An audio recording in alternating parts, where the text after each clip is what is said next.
আমাদের তো মৌত আসবে আসবে না? আল্লাহ তাআলা কি বলেছেন? কুল্লু নাফসিন যায়িকাতুল মাউত, প্রত্যেকটি প্রাণের মৃত্যু আসবে।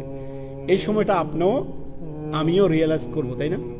আমার সামনে মৌতটা আসবে, আমি হয়তো এখন কথা বলছি, কিছুক্ষণ পরে আমিও মৃত্যুবরণ করতে পারি। আপনি বসে আছেন, কিছুক্ষণ পরে আপনারও মালাকুল মৌত উপস্থিত হতে পারে।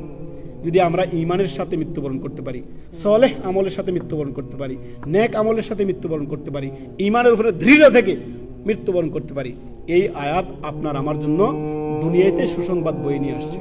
আল্লাহর সুসংবাদ কি? তোমরা ভয় নেই, তোমার চিন্তিত হবে না, কোনো ভয় নেই। আজকের দিনে তোমাদের কোনো ভয় নেই, তোমরা চিন্তিত হবে না। তোমাদের জন্য আল্লাহ তাআলার যে প্রতিশ্রুতি, তা তানাজ্জালু আলাইহিমুল মালাইকা, আল্লাহর ফেরেশতারা জানিয়ে দিবে যে ভয় করো না, চিন্তিত হয়ো না। তোমার জন্য আল্লাহ তাআলার যে ওয়াবিশিরু বিল জান্নাতিল্লাতী কুনতুম তুআদুন, যে জান্নাতের ওয়াদা তোমাদের জন্য দেওয়া হয়েছে, তোমার জন্য সেটা আল্লাহর পক্ষ থেকে ধার্য করা হয়ে গেছে। অর্থাৎ তুমি জান্নাতের সুসংবাদ শুনে নাও রবের পক্ষ থেকে। তো দুনিয়াতে নেক আমল করার দরকার না? দুনিয়াটা হচ্ছে নেক আমলের প্রতিযোগিতার স্থান। দুনিয়া হচ্ছে কর্মজগৎ, বদলার জগৎ আখিরা। ওমাল হায়াতুদ দুনিয়া ইল্লা মাতাউল গুরুর। দারুদ দুনিয়া, দুনিয়ার জগৎ হচ্ছে কর্মজগৎ। দারুল আখিরা হচ্ছে বদলার জগৎ।